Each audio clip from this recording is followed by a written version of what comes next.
But NRI candidates को registration करने से पहले उसकी जो वो डॉक्यूमेंटेशन होती है, that is the most important part.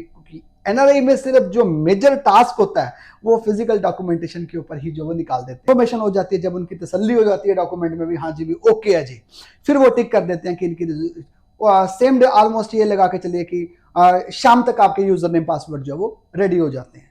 जब यूजर नेम पासवर्ड आपके रेडी हो गए तो then is your step, now you are equal to the Indian student. अपने जनरल को पहले रखना, एनआरआई को पहले रखना, वो as per on your priority. आपने प्रायोरिटी होनी चाहिए, आपके पास पहले से लिस्ट होनी चाहिए कॉलेजेस की, पहले नंबर पे किसको रखना है, सेकंड नंबर पे किसको रखना है, थर्ड पे किस पे रखना, बिकॉज अगर चॉइस फिलिंग में गलती हो जाती है तब भी आपका डिसीजन गलत हो सकता है। फर्स्ट राउंड फ्री एग्जिट होता है, आपको ज्वाइन करना है करो, नहीं करना ना करो, बट सेकंड राउंड जो है उसमें सिक्योरिटी डिपॉजिट जाता है। अगर आपको कॉलेज मिला और वो आपने कॉलेज छोड़ दिया तो सेकंड राउंड में आपको 2 लाख रुपए जो वो की जो पेनल्टी है वो पड़ जाएगी। अब ऐसी सर्टिफिकेट चाहिए जिसमें एटलीस्ट जब वो 180 डेज से पिछले पुराने वो वहाँ पे ऑलरेडी वहाँ पे रह रहे हो, तो ये आपने लिखवाना होता है एम्बेसी से। ठीक है, फॉर्मेट दोनों का लगा, आई थिंक दुबई का फॉर्मेट भी लास्ट ईयर चेंज हो गया था, पहले कतर का 180 डेज लिख के देते थे, यहाँ पे आई थिंक नहीं लिख के दे। वो फिलहाल 2025 तक तो 179 सीट्स जो थी एनआरआई की, बट अब ये अगर आप देखोगे तो इसमें बढ़नी चाहिए नेक्स्ट। ठीक है जी, सेकंड आ गया आपका 25,000, यानी कि 3 साल में इन्होंने आपसे पेमेंट जो वो रिसीव कर लेनी है। तो ये सारी सीटें कहीं कैटेगरी 1 वाले तो नहीं ले जाते, ऐसा नहीं होता। कैटेगरी 2 अदर स्टेट वाले बच्चों को भी सीट्स यहाँ पे मिलती है। ये मैं साथ में मेंशन भी किया है कि अगर जो वो ये 391 पे जो वो 2,14,000 रैंक के ऊपर पटियाला की सीट जो वो लास्ट कैटेगरी 2 वाले बच्चे को मिली है। कैटेगरी 2 यानी कि जो बच्चा पंजाब का नहीं था। Okay, so very good morning to all of you students, myself Amit Baral, NEET Guru Chandigarh. आज हम डिस्कस करने जा रहे हैं, काफी पेरेंट्स की कॉल आ रही थी, इंटरनेशनल कॉल्स जो आ रही थी कि एनआरआई के ऊपर सर एडमिशन के लिए बना दीजिए, क्या प्रोसेस होता है। काफी पेरेंट्स को जिनके पास ये कोटा होता भी है उनको ये अवेयरनेस ही नहीं है कि उसके बच्चे को सीट मिल सकती थी। ठीक है, सो बाद में जो उनको अपॉर्चुनिटी का पता लगता है, सो उनके पास कोटा होता है, एनआरआई कोटा होता है, जिसमें फीस तो ज्यादा होती है बट उनकी ऑप्शन जो ड्रीम कॉलेज है, बच्चे का सपना होता है एमबीबीएस का, तो वो रह जाता है। सो वो ना रहे तो हर एक चीज जो मिशन मेरी सीरीज चल रही है कि हर एक बच्चे को एटलीस्ट जो वो पूरी इंफॉर्मेशन मिल जाए, एक बेंचमार्क मिल जाए, क्या प्रोसीजर होता है। तो इस वीडियो के अंदर जो this video is dedicated to all NRI candidates, जो भी इंडिया के कोई भी कैंडिडेट जो हमारे अदर कंट्रीज में रह रहे हैं, अपने बच्चों के साथ रह रहे हैं या फिर खुद रह रहे हैं और बच्चे यहाँ पे इंडिया में। सो उनके लिए एक अपॉर्चुनिटी है एमबीबीएस में एडमिशन लेने के लिए। क्या प्रोसीजर होता है इस वीडियो के अंदर मैं आपको सारा कुछ बताऊंगा कि एक बच्चा जो वो एमबीबीएस कैसे जो वो अपनी प्रोसीड कर सकता है, कैसे वो परस्यू कर सकता है, कैसे वो एडमिशन ले सकता है। तो इस वीडियो के अंदर मैं सारा कुछ बताऊंगा, कितना खर्च आएगा, कितना आपका पैसा लगेगा अपने बच्चे को डॉक्टर बनाने के लिए, कौन से कॉलेज में सीट मिल सकती है, लास्ट ईयर कट ऑफ कितनी थी, एडमिशन प्रोसीजर कैसा रहेगा, कौन से आपको एमबैसी के डॉक्यूमेंट चाहिए, कौन से नोटराइज डॉक्यूमेंट, कौन से सारे जितने भी सारे डॉक्यूमेंट है वो सारे के सारे डॉक्यूमेंट आपको कौन कौन से चाहिए, क्या आपके पास ये डॉक्यूमेंट अवेलेबल हो सकते हैं। अगर हो सकते हैं then your child is ready to get admission into the MBBS in your dream colleges। तो उसमें मैं सारा कुछ बताऊंगा।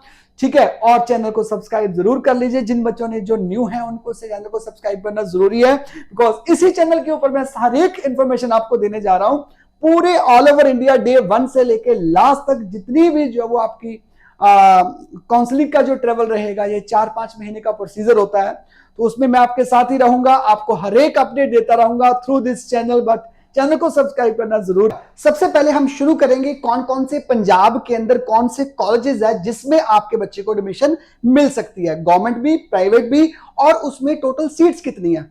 ओके, सबसे पहले हम डिस्कस कर लेते हैं, एक बार सीट मैट्रिक डिस्कस कर लेते हैं कि टोटल सीट्स ही कितनी है पंजाब के अंदर एनआरआई कैटेगरी के लिए, टोटल सीट्स कितनी है। तो सबसे जीएमसी पटियाला की बात करते हैं, टोटल वहां पे 250 सीट्स है। वैसे तो 15% की अगर आप देखोगे तो 15% का कोटा है एनआरआई का, बट 15% कोटा की सीट्स अवेलेबल है नहीं है प्राइवेट गवर्नमेंट कॉलेजेस के अंदर।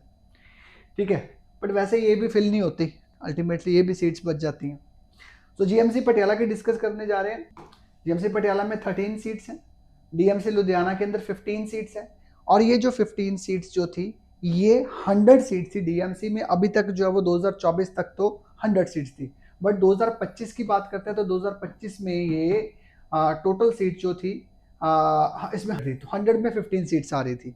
तो अगर ज्ञान सागर में 150 सीट्स है तो 150 में से ये 23 सीट्स निकाल रहा है, तो यानी कि अल्टीमेटली डीएमसी की सीट्स भी निकलनी चाहिए थी।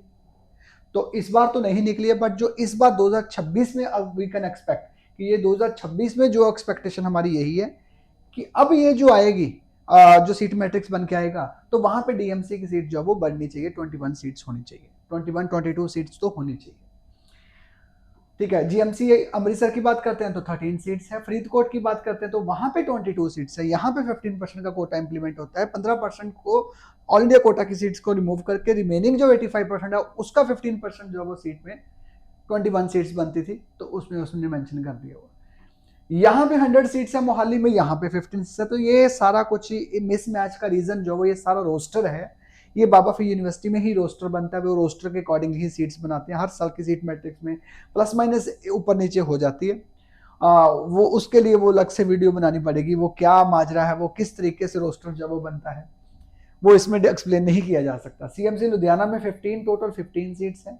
पिम्स जलंधर की बात करते हैं तो 23 सीट्स है उसमें, क्योंकि टोटल 150 में से 23 सीट्स आई पिम्स जलंधर के पास। ज्ञान सागर की बात करते हैं तो 150 टोटल सीट्स हैं, तो 150 टोटल सीट्स में से इसमें कोई भी ऑल इंडिया कोटा की माइनस नहीं होता, तो सीधा 15% में जो 22-23 सीट्स जो इसमें आ रही है।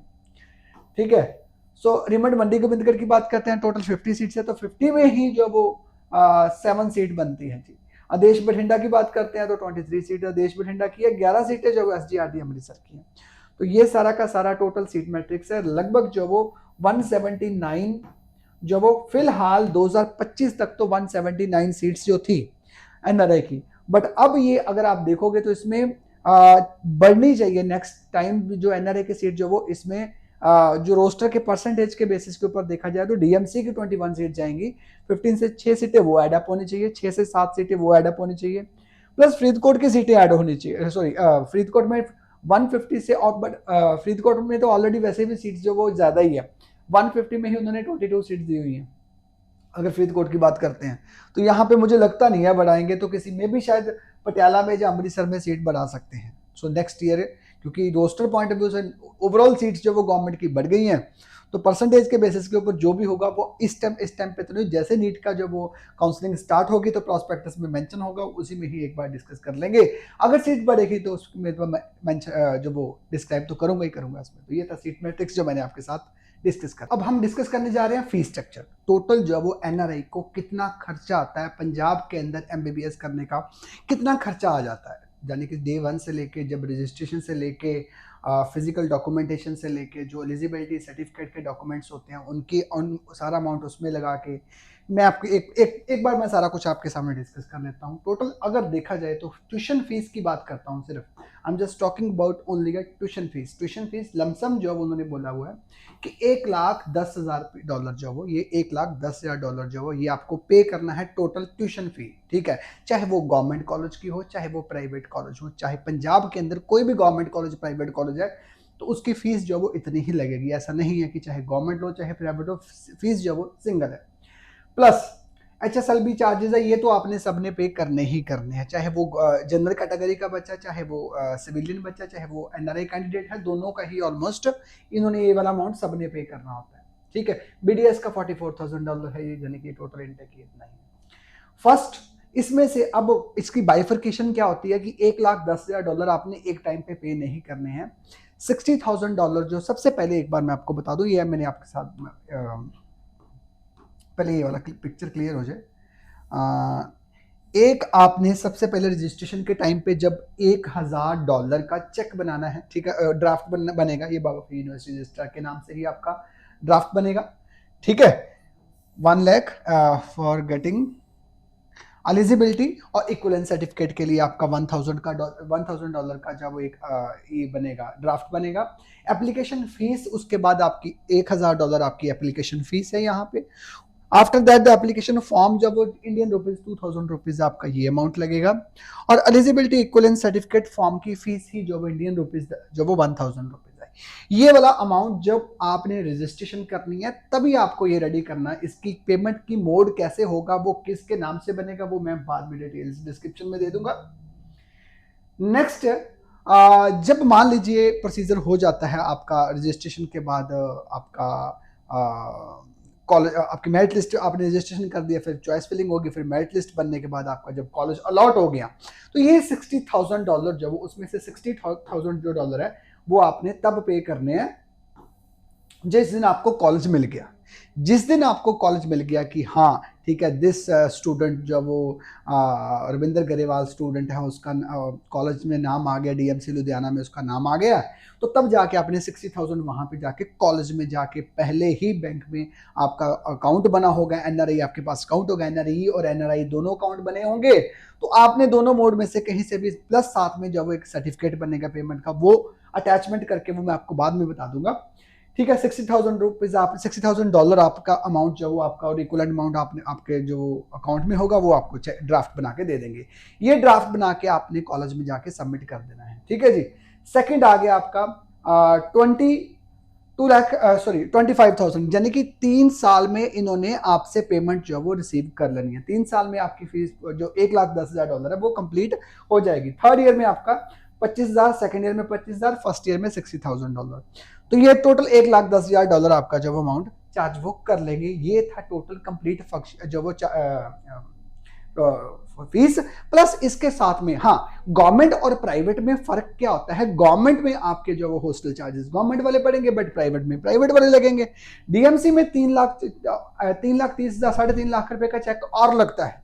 ये और भी उनकी जो वो मेंटेनेंस फीस होती है उनकी डीएमसी लुधियाना की।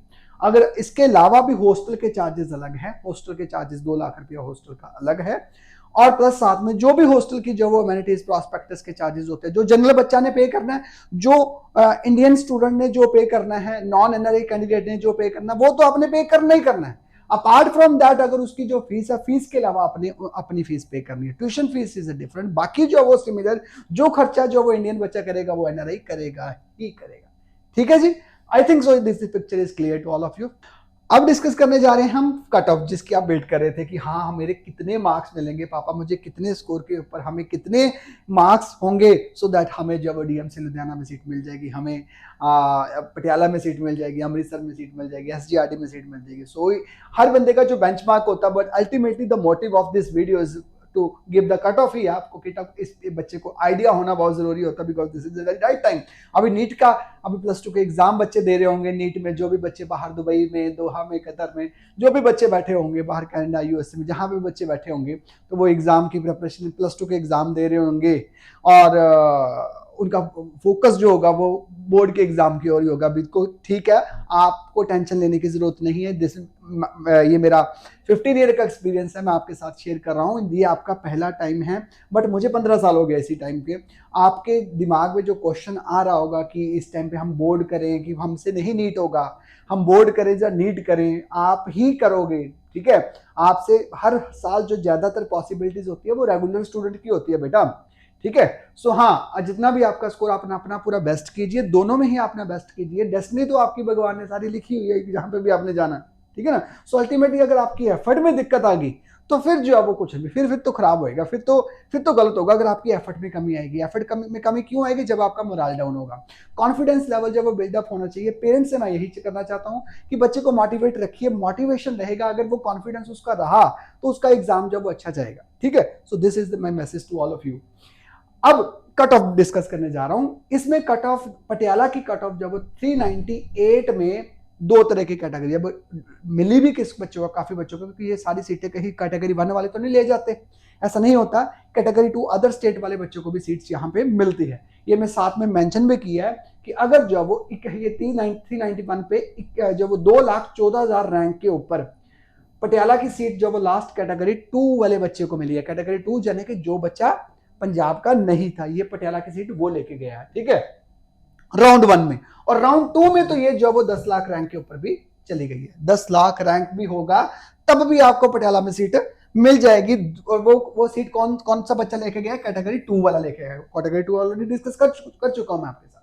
मोहाली की बात करता हूं तो 174 सीट 4 नंबर के ऊपर कौन सा बच्चा? कैटेगरी 2 वाला ये भी लेके गया। कैटेगरी 1 वाले तो बच्चे निकल गए, और कैटेगरी 2 वाले जो वो उनको भी सीट मिल रही है। ठीक है। राउंड 2 में मोहाली बचा नहीं था, राउंड 1 क्योंकि मोहाली चंडीगढ़ जो वो पास होने के कारण काफी बच्चों की जो डिमांड होती है वो मोहाली की होती है। चंडीगढ़ मोहाली में काफी बच्चों की डिमांडिंग है, डीएमसी लुधियाना के बाद इसकी डिमांड होती है, तो राउंड 2 में सीट भी इसकी नहीं बची थी। अमृतसर की बात करते हैं, 178 नंबर के ऊपर गया था राउंड 1 में, और राउंड 2 में तो सीट बची नहीं थी। Amritsar is also a demanding college for all the Punjab aspirant. Second आ गया 147, अदर स्टेट वालों के लिए भी अमृतसर, बिकॉज कुछ अदर के स्टेट के आते हैं, यूपी, बिहार, महाराष्ट्र के बच्चे जो वो ऑलरेडी दुबई में पढ़ रहे होते हैं, या फिर कतर, दुबई, दोहा में पढ़े होते हैं ऑलरेडी, वो जहाँ पे UAE, Dubai, sorry other countries में जो पढ़ रहे होते हैं, तो उनके दिमाग में होता है कि हमें सीट मिलेगी या नहीं मिलेगी। हम उनके लिए डिमांड भी, कॉलेज भी वही होते हैं जो प्राइम सिटी के जो कॉलेजेस होते हैं, जैसे अमृतसर हो गया, डीएमसी लुधियाना हो गया, मोहाली चंडीगढ़ हो गया, तो ये सब में रहना चाहता, तो उसके अकॉर्डिंगली कट ऑफ भी उनकी उन्हीं के अकॉर्डिंगली जाती है। तो ये जो कैटेगरी 2 बता रहा हूँ मैं, वही बता रहा हूँ जो अदर स्टेट वालों ने ही सीटें ली है, यानी कि राउंड 1 के बाद राउंड 2 की ये वाली कट ऑफ रही है, तो मोस्ट प्रोबेबली सीट जो वो मिल जाएगी आपको। हाँ, स्पॉन्सर जो अलाउ नहीं है, अल्टीमेटली जो रिमेनिंग सीट्स होती है वो एग्जॉस्ट होकर जनरल कैटेगरी में शिफ्ट हो जाती है। 267 स्कोर के ऊपर राउंड 1 में, और ये सीट एक ही सीट बची थी, पता नहीं कहां से चलेगी। राउंड 1 वो भी कैटेगरी 1 वाला बच्चा जो वो था, कैटेगरी 1 वाला बच्चा 144 स्कोर थे, उसको डीएमसी लुधियाना की सीट ले गया था। ठीक है जी। Next is PIMS Jalandhar management quota की बात पिम्स जलंधर की बात करते हैं, तो वहां पे 161 पे के ऊपर कट ऑफ गई थी, बाकी सीट जो वो खाली थी, कैटेगरी 1 वाला बच्चे ने उठाई थी सीट वो। राउंड 2 में सीट जो वो वहां पे किसी को लॉट ही नहीं हुआ, और किसी ने अप्लाई भी नहीं किया वहां पे पिम्स मैनेजमेंट कोटा। एसडीआरडी में भी वही था, राउंड 1 में अप्लाई किया, राउंड 2 में किसी ने अप्लाई नहीं किया, वहां पे सीट तो बची हुई थी बट वो अप्लाई नहीं किया। नेक्स्ट सीएम फरीदकोट में भी सीटें बची हुई थी बट किसी ने अप्लाई नहीं किया था। सीएमसी लुधियाना में 266, हाँ, कौन सा कॉलेज फिल हुआ था डीएमसी लुधियाना, क्योंकि राउंड 1 और राउंड 2 में होता है, राउंड 3 में तो ऑलमोस्ट जितनी भी सारी सीट्स होती है वो कन्वर्ट हो जाती है, जनरल कैटेगरी में शिफ्ट हो जाती है। नेक्स्ट सीएमसी लुधियाना भी काफी बच्चों की जो ये प्रायोरिटी रहती है। काफी बच्चे जो सीएमसी के एस्पायरेंट होते हैं कि हमें सीएमसी में एडमिशन मिल जाए, सीएमसी में एडमिशन मिल जाए। 266 स्कोर के ऊपर, 5 लाख रैंक के ऊपर भी जो वो सीएमसी लुधियाना गया था, वो भी कैटेगरी 2 में गया था। ठीक है जी। सो राउंड 2 में 170 नंबर वाले को भी सीएमसी लुधियाना मिला था, ये कैटेगरी 2। तो this college is awesome college, CMC बिलावर और सीएमसी लुधियाना, दो ही कॉलेज इंडिया के अंदर जिनकी डिमांड फॉरेन में भी, इंडिया में भी, सब जगह इसका स्टेटस है। सो ये मैंने कट ऑफ आपके सामने डिस्कस कर दिया, सो दैट कि आप सब बच्चों को एक बेंचमार्क मिल जाता है कि यार इतना, इससे तो ये लग रहा होगा कि कोई बात नहीं पापा, हमें सीट मिल जाएगी, आप दिलवा देना। जनरल कैटेगरी के लिए तो आप पापा का चेक लग जाएगा, ठीक है, बिकॉज पैसे तो लगेंगे ना।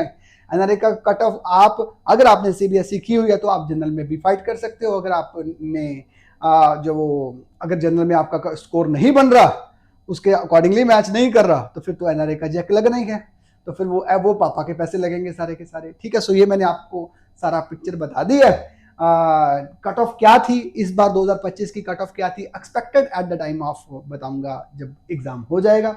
अभी तक तो उसके ऊपर नहीं कुछ डिस्कस किया जा सकता, बट मोटिवेटेड रहिए। ठीक है। सबसे मेजर चीज जो वो आपकी मोटिवेशन जो वो कंटिन्यू एज इट इज ही रहनी चाहिए, तभी जाके आपका पेपर का स्कोर अच्छा बनेगा। अदरवाइज पेपर के स्कोर जो वो खराब हो जाएंगे अगर आपकी मोटिवेशन में दिक्कत आ जाती है। सो नेक्स्ट हम डिस्कस करने जा रहे हैं, अब कैटेगरी समझनी बहुत ज्यादा जरूरी है, बिकॉज पंजाब के अंदर, मैं आपको पहले भी बता दूं कि पंजाब के अंदर एनआरए स्पॉन्सर जो है वो दे आर नॉट अलाउड। ठीक है। होते क्या है एनआरए स्पॉन्सर और एनआरए डिफरेंस, काफी बच्चों की कॉल्स क्वेरीज बहुत ज्यादा आती है कि मेरा ब्रदर है कनाडा में, मेरे ब्रदर है, he is ready to sponsor me, US में मेरी सिस्टर है, ही इज रेडी टू, मेरे मामा जी है, मेरे चाचा जी है। ठीक है। तो काफी कॉल्स आती है मेरे पास जो, सो ये आप इसमें आपको पिक्चर क्लियर हो जाएगी। पंजाब के अंदर जो वो केस लगा भी था स्पॉन्सर का, बट वो डिनाइड हो गया था, हाई कोर्ट से भी जो वो केस अप्रूवल आ गई थी, बट सुप्रीम कोर्ट में जाके वो फिर जो वो डिनाई हो गया था केस। पहले एक बार समझ लो कैटेगरी किस बिहाफ पे, जब वो दो तरह की कैटेगरी होती है। पहली बता दूं यहाँ पे ही, अगर मैं आपको ये आपको अगर विजिबल होगी, कैटेगरी 1 कौन सी जो वो, I think so it is visible to you. ठीक है। NRI children, NRI who are originally belong to state of Punjab. Category 1 वो है जो पंजाब बॉर्न है, पंजाब डोमिसाइल है, जिनका नेटिव स्टेट जो वो पंजाब है, वो है कैटेगरी 1। कैटेगरी 2 कौन सी है, the NRI children who are originally belongs to other than the Punjab. Punjab को छोड़ के बाकी कोई भी अगर स्टेट में आती है यानी कि हिमाचल का कैंडिडेट है, दुबई में बैठे हुए हैं, बट दे आर नॉट, उनकी नेटिव स्टेट जो वो पंजाब नहीं है, वो यूपी से है, हरियाणा से है, हिमाचल से हैं, छत्तीसगढ़ से हैं, मध्य प्रदेश, कर्नाटका, कहीं से भी हैं, तो वो सारे के सारे कैटेगरी 2 में आएंगे। कैटेगरी 1 में सेल्फ आता है कि बच्चा खुद ही वहां पड़ा हुआ है, यानी कि ऑलरेडी जैसे दुबई हो गया, कतर हो गया, दोहा हो गया, उसमें ऑलरेडी जो वो डीपीएस हो गया, मिलेनियम पब्लिक स्कूल, काफ़ी स्कूल जो है वो वहाँ पे ऑलरेडी सीबीएसई के स्कूल्स हैं, कोचिंग सेंटर भी हैं, है ना, बने हुए हैं, तो वहाँ पे already they are preparing for the NEET exam.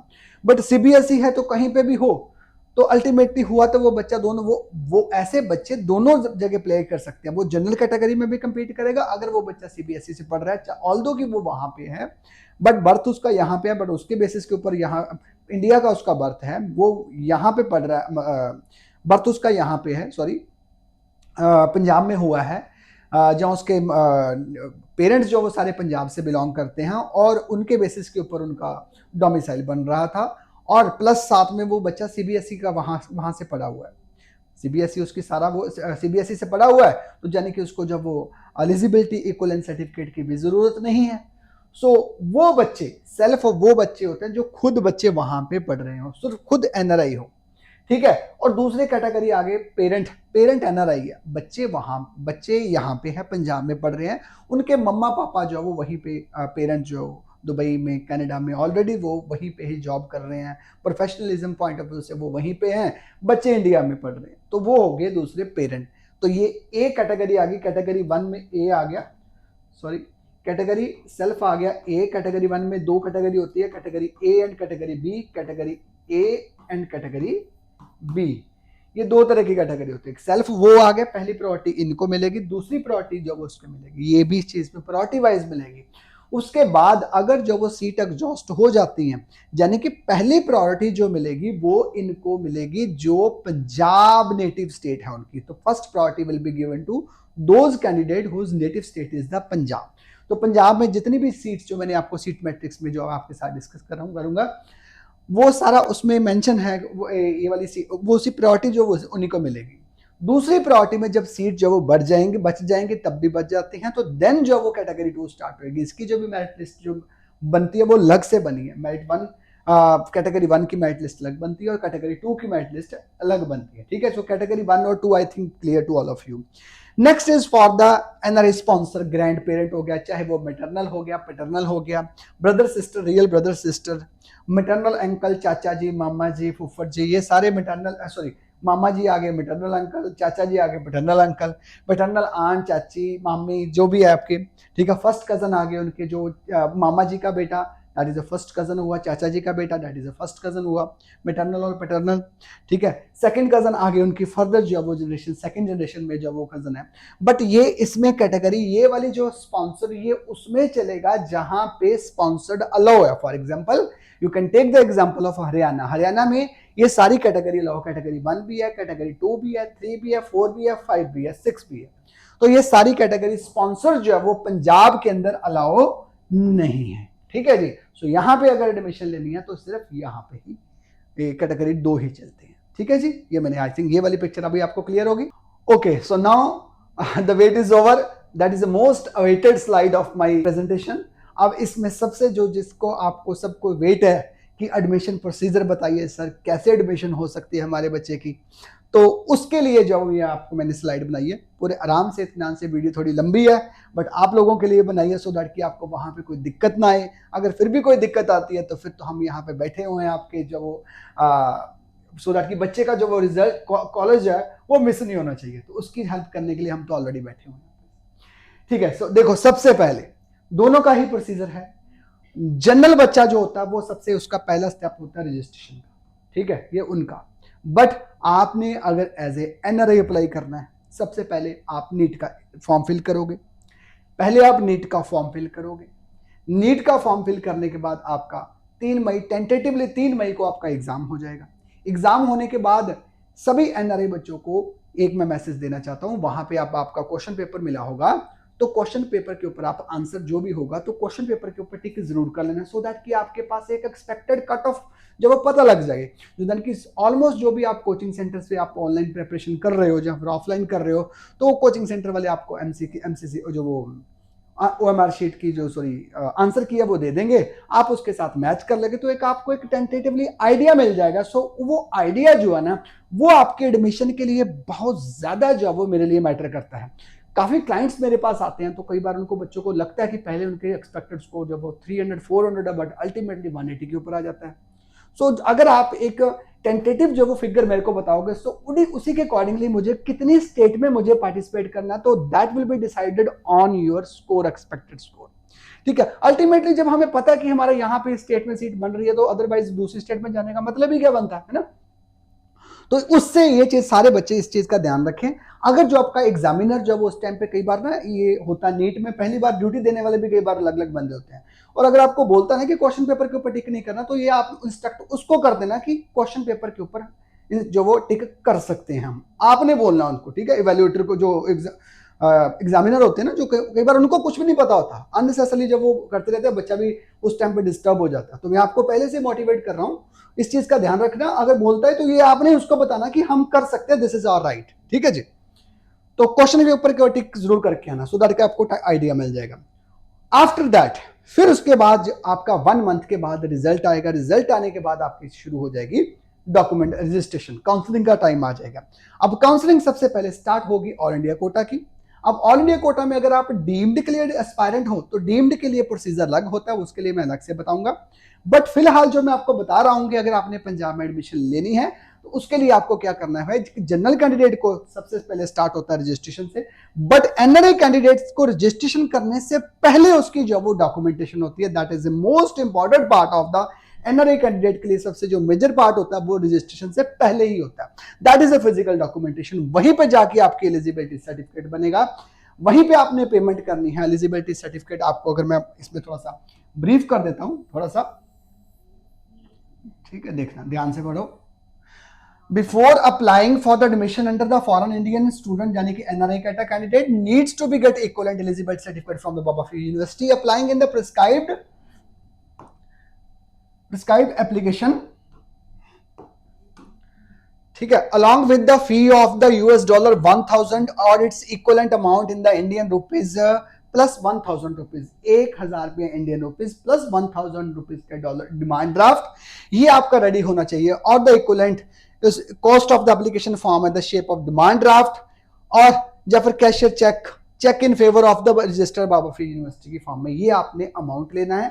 Plus इसके साथ आपके जो डॉक्यूमेंट्स लगने हैं वो मैं आपको बाद में बताता हूं कि कौन कौन से इनक्लोजर आप साथ साथ में लेके आओगे, कौन से डॉक्यूमेंट लगते हैं। फादर के डॉक्यूमेंट जो वो अलग है वो मैं आपको थोड़ा बाद में बताता हूं, और कैंडिडेट के जो वो डॉक्यूमेंट है वो आपके सारे डॉक्यूमेंट आपके रेडी होने चाहिए, क्योंकि एनआरआई में सिर्फ जो मेजर टास्क होता है वो फिजिकल डॉक्यूमेंटेशन के ऊपर ही जो वो निकाल देते हैं। डॉक्यूमेंटेशन में अगर कोई भी प्रॉब्लम आ जाती है तो वहीं से हो जाएगा, ना रजिस्ट्रेशन होनी है अल्टीमेटली, उसके बाद ना रजिस्ट्रेशन होती है। अगर रजिस्ट्रेशन नहीं हुई तो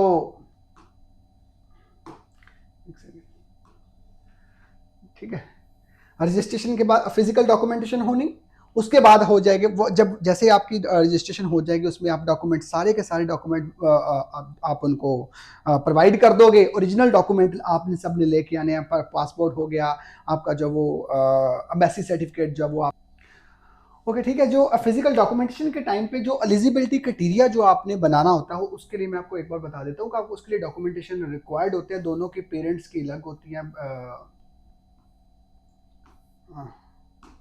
ठीक है, प्रोसीजर मैंने आपको बता ही दिया है। इसमें फादर के डॉक्यूमेंटेशन 1000 की जो अमाउंट है वो मैंने आपको अलग से बता दिया है। ठीक है, जनरल डॉक्यूमेंट्स तो आपको चाहिए, 12th की डीएमसी चाहिए, नीट का एडमिट कार्ड चाहिए, जो वो ग्रेड शीट चाहिए, एक्सप्लेनेशन कॉलेज की स्कूल की चाहिए, बर्थ सर्टिफिकेट चाहिए, 12th पासिंग सर्टिफिकेट चाहिए, प्रूफ ऑफ एक्रेडिटेशन स्कूल की जो एक्रेडिटेशन चाहिए, करेक्टर सर्टिफिकेट चाहिए, character certificate will be valid for the 6 month he valid होता है। 11th की डीएमसी चाहिए, साथ में एनआरआई प्रूफ चाहिए, 11th का डॉक्यूमेंट भी चाहिए, एनआरआई प्रूफ चाहिए, दोनों का चाहिए, पेरेंट का चाहिए, फादर का चाहिए, बच्चे का भी चाहिए। कॉन्सुलेट जनरल एम्बेसी सर्टिफिकेट चाहिए, एम्बेसी सर्टिफिकेट चाहिए जिसमें एटलीस्ट जब वो 180 डेज से पिछले पुराने वो वहाँ पे ऑलरेडी वहाँ पे रह रहे हो तो ये आपने लिखवाना होता है एम्बेसी से। ठीक है, फॉर्मेट दोनों का लगा, आई थिंक दुबई का फॉर्मेट भी लास्ट ईयर चेंज हो गया था, पहले कतर का 180 डेज लिख के देते थे, यहाँ पे आई थिंक नहीं लिख के दे रहे हैं। सो पासपोर्ट दोनों के चाहिए, अंडरटेकिंग चाहिए, दोनों का अंडरटेकिंग चाहिए, कुर्सीनामा चाहिए, उसमें स्पॉन्सरशिप वो अलाउ होती है कि रिलेशनशिप सर्टिफिकेट चाहिए होता है। ठीक है। उसके बाद अंडरटेकिंग चाहिए, दोनों की चाहिए, बच्चों की चाहिए और स्पॉन्सर की चाहिए। पेरेंट के जहाँ पे काम करते हैं, जो वहाँ पे जिस कंपनी में काम करते हैं वहाँ का आई कार्ड चाहिए, ठीक है। वहाँ से सर्टिफिकेट बनेगा, वो बनवाना, वो मैं आपको बता दूंगा, क्योंकि ये डॉक्यूमेंटेशन एक ऐसी इंपॉर्टेंट चीज होती है जिसमें आपका कोई एक आप बाहर से आए होते हो और एक डॉक्यूमेंट के कारण आपकी जो एडमिशन रुक जाती है। आपने सब कुछ वहाँ से आप वहीं पे आपने लेके आना है। और आपकी इंटरव्यू टाइप एक होती है, हर कैंडिडेट को सामने बिठा के एक इंटरव्यू टाइप होती है। वो आप पहले टोकन लगते हैं, काफ़ी रश होता है वहाँ पे उस टाइम के ऊपर, टोकन लेना पड़ता है। तो टोकन वाइज पहले run one first candidate, second candidate जो स्लॉट बने होते हैं, तो उसके बेसिस के ऊपर आप एंटर करते हो, तो जिसमें आपको एडमिशन का सारा प्रोसीजर वो बताते हैं, एग्जाम का फीस स्ट्रक्चर लगेगा, वो आपको बड़े अच्छे से बैठ के वो आपको समझाते हैं। आफ्टर दैट जब आपकी डॉक्यूमेंटेशन सारी कंफर्मेशन हो जाती है, जब उनकी तसल्ली हो जाती है डॉक्यूमेंट में भी, हाँ जी भी ओके है जी, फिर वो टिक कर देते हैं कि इनकी सेम डे ऑलमोस्ट ये लगा के चलिए कि शाम तक आपके यूजर नेम पासवर्ड जो वो रेडी हो जाते हैं। जब यूजर नेम पासवर्ड आपके रेडी हो गए तो then is your step, now you are equivalent to the Indian student. अब जो भी काम होगा, आपकी एक बार डॉक्यूमेंटेशन हो चुकी है, अब जो भी काम होगा वो आपका इंडियन स्टूडेंट के अकॉर्डिंगली चलेगा। रजिस्ट्रेशन चलेगी, रजिस्ट्रेशन में आपने उसके बाद उसमें आपने चॉइस फिलिंग चलनी है, चॉइस फिलिंग की विंडो ओपन हो जाएगी। इससे पहले स्टार्ट होएगा सॉरी मेरिट लिस्ट, ये जो मेरिट लिस्ट वाला पार्ट है ये मैंने ऊपर कर दिया, ये ऊपर आएगा, सॉरी ये ऊपर आएगा, मेरिट लिस्ट विल बी, हाँ, और ये नीचे आएगी। चॉइस फिलिंग बाद में होती है, पहले मेरिट लिस्ट बन के आती है। मेरिट लिस्ट बन के आएगी, जब मेरिट लिस्ट आती है तो जनरल इंडियन कैंडिडेट्स की भी लिस्ट बन के आएगी, साथ में एनआरआई की लिस्ट भी बन के आएगी, जिसमें से पहली प्रायोरिटी होगी कैटेगरी 1 वाले बच्चे से रिक्रूट कर देंगे, फिर उसके बाद कैटेगरी 2 वाली मेरिट लिस्ट अलग से बनाएंगे as per on your NEET score. उनकी भी जो नीट की स्कोर की जो कैटेगरी के जो मेरिट लिस्ट की जो मेरिट लिस्ट जो बननी है, that is also on the basis of the NEET score. जो आपके स्कोर होंगे उसके बेसिस के ऊपर जाने की, जो जिसके सबसे ज्यादा हो गए वो रैंक 1 होगा, मेरिट नंबर 1 होगा, जो जिसके 144 हो गए वो सबसे लास्ट में होगा, यानी कि जो भी कट ऑफ जाएगी। आफ्टर दैट जैसे ही आपकी लिस्ट बन जाती है, एक मैं थोड़ी सी आपको बता देता हूँ, ऐसे ये डमी आपके सामने है, ये ऐसे लिस्ट बनती है बाबा फरीद यूनिवर्सिटी की। इसमें फर्स्ट कैंडिडेट जो भी होगा, लाइक वर्षा हो गया 426 के ऊपर है, और लास्ट जो कैंडिडेट होगा, है ना, सो 426 number, 416 number, 400 number, 359 number, 317 number, 288 score, तो उसके बेसिस के ऊपर ये मेरिट नंबर बना देते हैं। ठीक है जी, ये मेरिट 1 की लिस्ट, कैंडिडेट कैटेगरी 1 की लिस्ट है। ऐसे ही कैटेगरी 2 की जो लिस्ट बन जाती है, ये बाहर की है, सरनपाल कौलचन्ना, दैट इज 487 स्कोर है। चाहे इसके स्कोर क्यों ना ज्यादा हो, बट जो रूल है वो चलेगा, सिस्टम सारा रूल के अकॉर्डिंगली ही चलेगा। ठीक है जी। सो मेरिट लिस्ट बनने के बाद जब आपके पास सारा कुछ आ गया, देन चॉइस फिलिंग करोगे। चॉइस फिलिंग में दैट इज एक इंपॉर्टेंट टास्क होता है, उसमें आपने जनरल को पहले रखना, एनआरआई को पहले रखना, वो as per on your priority. आपने प्रायोरिटी होने चाहिए, आपके पास पहले से लिस्ट होनी चाहिए कॉलेजेस की, पहले नंबर पे किसको रखना है, सेकंड नंबर पे किसको रखना है, थर्ड पे किस पे रखना, बिकॉज अगर चॉइस फिलिंग में गलती हो जाती है तब भी आपका डिसीजन गलत हो सकता है। फर्स्ट राउंड फ्री एग्जिट होता है, आपको ज्वाइन करना है करो, नहीं करना ना करो, बट सेकंड राउंड जो है उसमें सिक्योरिटी डिपॉजिट जाता है। अगर आपको कॉलेज मिला और वो आपने कॉलेज छोड़ दिया तो सेकंड राउंड में आपको 2 लाख रुपए जो की जो पेनल्टी है वो पड़ जाएगी। ठीक है। सो ये इस चीज का ध्यान रखना होता है। चॉइस फिलिंग के बाद आपका आ जाता है रिजल्ट आने के बाद जाके फिर आपकी होती है जो 60,000। अभी तक आपने $60,000 वाला जो अमाउंट अपनी यूनिवर्सिटी के खाते में अभी तक नहीं किया हुआ, तो वो आप डायरेक्टली यूनिवर्सिटी के खाते में भी जाएगा, आपके बैंक के पास साथ में सर्टिफिकेट बनेगा, साथ में जो आपके जो रसीद बुक होएगी, सॉरी जो स्लिप होएगी, वो आपने रिसीव जो आपकी ट्रांजैक्शन आईडी की जो स्लिप है वो आप अपने साथ लेके कॉलेज में चले जाओगे। प्लस कॉलेज में जो आपका फॉर एग्जांपल डीएमसी लुधियाना मिला तो उसके अकॉर्डिंग जो डीएमसी के जो खर्चे होंगे, जो भी एक्सपेंस होंगे, वो आपको क्योंकि हमें तो सारा पता है, बिकॉज ये वीडियो लंबी हो जाएगी अगर मैं कॉलेज के जो एक्सपेंस बताने शुरू कर दूं। ठीक है। सो पेमेंट आपने वहीं पे करनी, $60,000 की आपकी पहली ट्यूशन फीस चलेगी, प्लस साथ में आपके हॉस्टल चार्जेस, प्लस साथ में जो भी मैनिटेज चार्जेस जो भी हैं वो कॉलेज के वो सारे जो आपको भरने हैं। नेक्स्ट इज ज्वाइन, जब आपने कॉलेज में फीस पे कर दिया, then that is the time for the document, जो वो ज्वाइनिंग के लिए, ज्वाइनिंग में वो सारे डॉक्यूमेंट्स वो आपके पहले टाइम क्या होगा, जो ओरिजिनल डॉक्यूमेंट्स होंगे वो आपके पास नहीं, वो जब आप एलिजिबिलिटी सर्टिफिकेट जो आपने लिया तो वो ओरिजिनल डॉक्यूमेंट लेते जरूर है, बट वो आपको वापस कर देते हैं। वापस करने के बाद वो जो आपके पास ओरिजिनल डॉक्यूमेंट होते हैं वो कॉलेज में देके आपने वहां पे सबमिट करने हैं, और कॉलेज ने आपके डॉक्यूमेंट अपने पास रखने हैं। जब कॉलेज ने अपने डॉक्यूमेंट अपने पास रख लिए तो देन आप अदर स्टेट के लिए मूव करना औखा हो जाए आपके लिए। ठीक है जी, जब आपने कॉलेज चूज कर लिया कि हाँ हमारा यहाँ पर सेटल हो गया तो देन इट इज ओके। फिर डॉक्यूमेंटेशन होगी, सबमिशन होगी आपकी, फिर उसकी पेमेंट होनी है आपकी। पेमेंट वही वाली पेमेंट जो हॉस्टल चार्जेस वगैरह, मेडिकल एक्सपेंसेस, जो मेडिकल चार्जेस होते हैं वो सारे आपने वहां पे पे करने हैं। फिर आपका मेडिकल एग्जामिनेशन होगा, आफ्टर दैट वो आपको अलॉटमेंट लेटर दे देगा। क्योंकि ये डॉक्यूमेंटेशन एक ऐसी इंपॉर्टेंट चीज होती है जिसमें आपका कोई एक आप बाहर से आए होते हो और एक डॉक्यूमेंट के कारण आपकी जो एडमिशन रुक जाती है। सो उस पार्ट ऑफ व्यू से मैं भी आपको यही रिकमेंड करता हूँ कि एनआरआई जो खास कैंडिडेट जो एनआरआई होते हैं तो एटलीस्ट उनको जब वो एज किसी एक्सपर्ट की जो वो गाइडेंस ले लेनी चाहिए, सो दैट कि आपको एडमिशन में कोई दिक्कत ना रहे। बिकॉज काफ़ी देर से बच्चा 2 साल से प्रिपरेशन कर रहा है, आप वहाँ पे बैठे बैठे नीट के एग्जाम की प्रिपरेशन कर रहे हो, तो एटलीस्ट जो आपकी वहाँ पे कोई दिक्कत ना आए। बिकॉज आप ना अगर आप इतना अमाउंट जब है ना 1 CR 1 करोड़ के अप्रॉक्सीमेटली आप जो वो खर्च रहे हो, तो वो पैसे बचाने की कोशिश मत कीजिए। मैं आपसे यही सजेस्ट करता हूँ कि जो भी एक जो वो एक एक्सपर्ट जो वो जरूर हायर कर लीजिए, सो दैट कि आपको जो भी गाइडेंस है नीट से रिलेटेड जो आपको पहले से ही आपको पता लग जाए। क्योंकि ये चीज़ काफ़ी बेनिफिशियल होती है जो वो कैंडिडेट के लिए। अदरवाइज जो कुछ ऐसे कैंडिडेट भी होते हैं जो खुद भी कर सकते हैं, वो खुद भी कर सकते हैं, ऐसा ज़रूरी नहीं है। जैसे हम भी जाते हैं, हम भी दुबई जाते हैं कई बार, तो हम पैकेज प्लान करके जाते हैं। हम जब प्लान करके जाते हैं तो हमारे साथ वो ठीक हो जाता है। कई बार ऐसा भी हो जाता है कि कई बार ट्रैवल प्लानर जो वो आइटनरी हमारी गलत बना देता है। तो देखो हर चीज़ के पॉजिटिव और नेगेटिव दोनों पॉइंट होते हैं, तो सोच समझ के जो वो आप हायर कीजिए, जो भी किसी को भी हायर करते हो। सो ऐसा ज़रूरी नहीं है कि हर कोई बंदा आइटनरी बना के ट्रैवल प्लानर के साथ ही जाता है ना। सो खुद भी तो जाते हैं, खुद भी बंदे तैयार कर देते हो। सेम केस काउंसलिंग प्रोसीड भी आप खुद बाई सेल्फ भी कर सकते हो।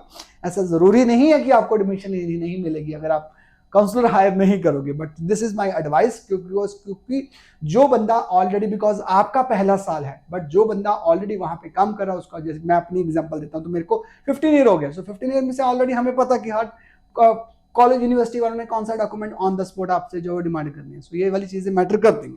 ठीक है, सो ये था जो मैंने आपके सामने डिस्कस कर दिया। इसके अलावा भी लिस्ट है डॉक्यूमेंट्स की, जो वो अगर आपको लगता है, क्योंकि वैसे तो मैंने आपको सारा ऑलमोस्ट बता दिया, बट स्टिल अगर आपको लगता है ऐसा कि हमें जरूरत पड़ सकती है, तो then we are here for to serve you. ठीक है, हमारी जो वो काउंसलिंग सर्विसेज अगर आप लेना चाहते हो, इसमें क्या होता है, जो भी सब कुछ हम ही हैंडल करेंगे डे 1 से लेके, जब आपकी रजिस्ट्रेशन से लेके आपकी स्कोर आ गया, उसके बाद आपकी आंसर की मैच कर लिया आपने, तो कितना एक्सपेक्टेड स्कोर बन रहा है उसके लिए रोड मैप बनाना जरूरी होता है। फिर आपके डॉक्यूमेंट से लेके कब आपने आना है, कब आपको, सो दैट कि काफ़ी बच्चों की वहाँ पे पेरेंट जो वो जॉब कर रहे होते हैं तो उनकी छुट्टी की भी काफ़ी दिक्कत होती है, वो टाइम छुट्टी ले भी नहीं सकते पेरेंट ऐसा ज़्यादा से ज़्यादा टाइम ना। सो उसके अकॉर्डिंगली हम उनका ट्रैवल प्लान भी बना के देते हैं कि आपने इस टाइम के बीच में स्लॉट आना, इस टाइम पे आपको ज्वाइनिंग के टाइम पे आपको आने की जरूरत नहीं है। जहाँ पे आपको नहीं है जरूरत, वो वहाँ पे हम खुद हैंडल कर लेते हैं। जहाँ पे जरूरत होती है तो उसके अकॉर्डिंगली हम जो वो ऑलरेडी प्लान बना के दे देते हैं। तो ये सारा कुछ रजिस्ट्रेशन से लेके ज्वाइनिंग लेके उसके बाद अपग्रेडेशन हो गया, या फिर अदर स्टेट के लिए अप्लाई करना है। अगर आप पंजाब में सूटेबल कॉलेज आपको नहीं मिल रहा, तो हरियाणा में अगर आप जब, क्योंकि आप हर कोई बंदा ये सोचता है कि जब मैंने पैसे खर्चने हैं, तो अगर मुझे वहाँ पे मेरी अच्छे वाला कॉलेज जब मुझे लग्जरी कॉलेज नहीं मिला, तो मुझे ज़रूरी नहीं है कि मेरे को पंजाब में लेना, तो मैं हिमाचल में, हरियाणा में, अदर स्टेट में, ठीक है, महाराष्ट्र में, कहाँ पे भी मैं जा सकता हूँ। तो उसके अकॉर्डिंगली जो चॉइसेस होती है तो उसके अकॉर्डिंगली हम चॉइस फिलिंग करते हैं। और रोड मैप भी वैसे बनाता है, बिकॉज मल्टीपल स्टेट में अगर पार्टिसिपेट करना होता है तो उसके लिए हमें पहले से ही रेडी होना पड़ता है। ठीक है, सो ये सारा कुछ अगर आप चाहते हो कि ये सारी counselling services from the NEET Guru Chandigarh as an expert हमारे से लेना चाहते हो, then you can contact on this number 7901834991। Appointment के लिए ये नंबर है। अगर आपको क्वेरीज है then you can call on this number 9883963002। this is my number से and all the very best। मैं दोबारा बोल दूं लास्ट में जाते जाते, चैनल को सब्सक्राइब कर लीजिए। जो भी वीडियो नीट से रिलेटेड होगी, जिन बंदों ने चैनल सब्सक्राइब नहीं किया हुआ तो उनसे मिस हो सकती है नोटिफिकेशन, बिकॉज पूरे ऑल ओवर इंडिया में नीट, पैन इंडिया में नीट की जो भी हर एक इंफॉर्मेशन होगी आपको इस चैनल के ऊपर मिलेगी ही मिलेगी। ठीक है, सो चैनल को सब्सक्राइब करना मत भूलिए और अपने बच्चों को मोटिवेट रखिए, बिकॉज उनकी मोटिवेशन ये है जो उनका रिजल्ट और आपके पैसे बचा सकती है। ठीक, थैंक यू सो मच। नमस्कार नाले मेरे वालों। एक्चुअली अमित जी ने ना मैनू जो गाइड किया, ਜਿਹੜੇ ना डॉक्यूमेंटेशन लिस्ट दी, मैं गया तो यूनिवर्सिटी वाले ने सारे एक्सैप्ट किए उस ऑर्डर के तो एकदम जल्दी तो जल्दी मेरा हो गया काम। मैनू जस्ट लाइन तो लंबी सी ਬਟ ਜਿਹੜਾ ਅੰਦਰ ਹੈਗਾ ਡਾਕੂਮੈਂਟੇਸ਼ਨ ਵਾਲਾ ਪਾਰਟ ਉਹ ਮੈਨੂੰ ਲੱਗਦਾ 5-10 ਮਿੰਟ 'ਚ ਹੀ ਅਸੀਂ ਖਤਮ ਕਰ ਲਿਆ ਸੀ ਤੇ ਚੰਗਾ ਰਿਹਾ ਮੇਰਾ ਐਕਸਪੀਰੀਅੰਸ ਅਮਿਤ ਜੀ ਨਾਲ ਬਹੁਤ ਵਧੀਆ ਸੀ ਔਰ ਉੱਤੋਂ ਯੂਨੀਵਰਸਿਟੀ 'ਚ ਵੀ ਡਰਨ ਵਾਲੀ ਗੱਲ ਨਹੀਂ they are very cooperative people ਜਿੱਦਾਂ ਦੇ ਅਮਿਤ ਜੀ ਹੈ ਉੱਦਾਂ ਦੇ ਯੂਨੀਵਰਸਿਟੀ ਵਾਲੇ ਹੈ ਐਡੀ ਕੋਈ ਗੱਲ ਨਹੀਂ ਹੈਗੀ ਤੇ ਮੈਂ ਸਾਰਿਆਂ ਨੂੰ ਬੈਸਟ ਆਫ ਲੱਕ ਦਿੰਦਾ ਜਿੰਨੇ ਵੀ ਅਗਲੇ ਐਸਪੀਰੈਂਟ ਹੈਗੇ ਬਾਕੀ ਅਮਿਤ ਜੀ ਤੁਹਾਨੂੰ ਸਾਰਾ ਕੁਝ ਦੱਸਦੇ ਜਿਹੜਾ ਉਹ ਉੱਦਾਂ ਹੀ ਫੋਲੋ ਕਰੋ It's a great experience with Amit sir and NEET Guru Chandigarh. Everybody know that NEET Guru Chandigarh is a brand in North India almost. Everybody know NEET Guru Chandigarh. Basically, we didn't have to bother about anything. We just leave everything to Amit sir. He took all our decisions, which college to choose and how to fill the forms. So everything was taken care by Amit sir and his staff. Our daughter is going to Christian Medical College, Ludhiana. So we are very happy about it, and we are very thankful to Amit sir, to all his staff members who basically help us in this process. So it was a nice experience. Because counseling is a very hectic process, and you need to be very experienced, and you need to be you need to know each and every minute details about the counseling before you go through it.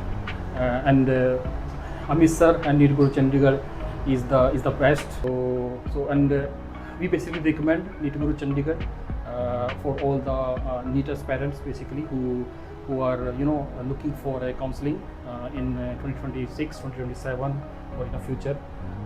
Just basically take help from NEET Guru and Amit sir and be tension free basically. Thank you so much. Myself, Gurinder Singh, I'm a father of Pahuldeep Kaur.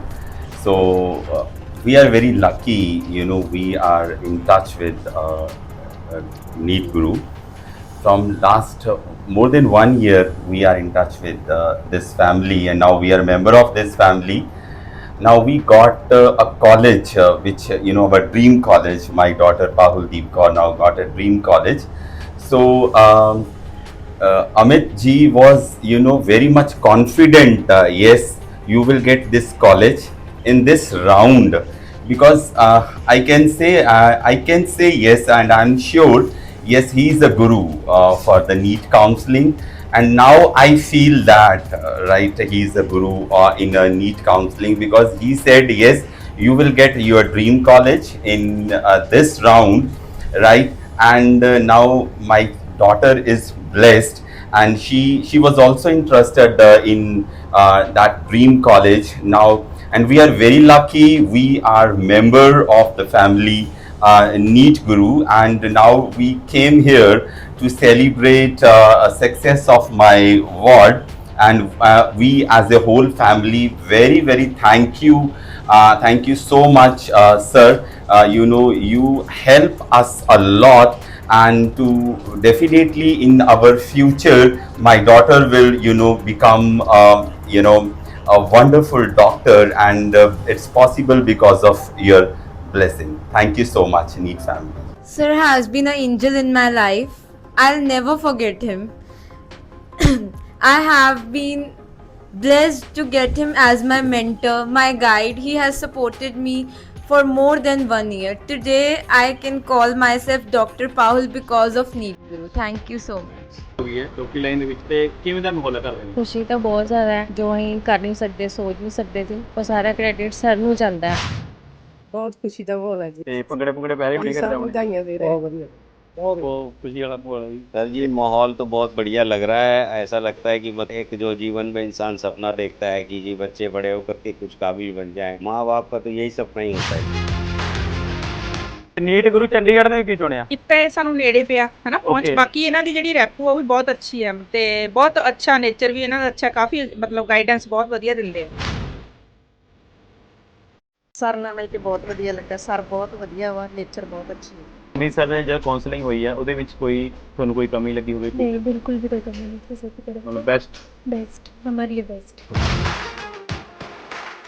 ਕੋਈ ਜਿਹਦੇ document ਵਗੈਰਾ ਪੂਰੇ ਕਰਨੇ ਹੁੰਦੇ ਆ ਜਾਂ ਫਿਰ college select ਕਰਨਾ, ਉਹਦੇ ਵਿੱਚ ਵੀ ਪੂਰੀ ਹੈਲਪ ਕੀਤੀ ਹੈ? ਬਿਲਕੁਲ ਉਹਨਾਂ ਨੇ ਜਿਹੜੀ ਜਦੋਂ ਚੋਇਸ ਫਿਲਿੰਗ ਕੀਤੀ ਸੀ ਜਿਵੇਂ ਸਾਡੀ ਚੋਇਸ ਸੀਗੀ ਉਹਦੇ ਅਕੋਰਡਿੰਗਲੀ ਭਰਿਆ। पैरेंटल और मेंटल फैमिली में कोई भी डॉक्टर नहीं है, कोई भी। एक खाना ख्वाब के हमारे इंजीनियर है, जैसे सभी पर एक डॉक्टर की कमी, तो वो नीट ग्रुप के थ्रू चाहे जैसे भी चाहिए थी वो चीज़, एक जो ड्रीम था ना वो सपना पूरा हो।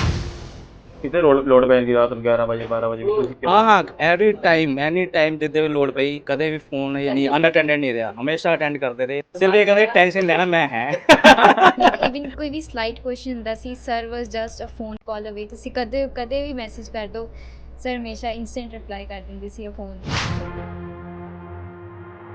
ਇਹਨਾਂ ਦਾ ਅਸੀਂ ਇੰਨੇ ਕੁ ਥੈਂਕਸ ਹੁੰਦਾ ਕਿ ਅਸੀਂ ਰਾਤ ਨੂੰ 10 ਵਜੇ ਫੋਨ ਕਰਦੇ ਸੀ ਨਾ, ਸਾਡਾ 10 ਵਜੇ ਫੋਨ ਅਟੈਂਡ ਕਰਦੇ ਸੀ।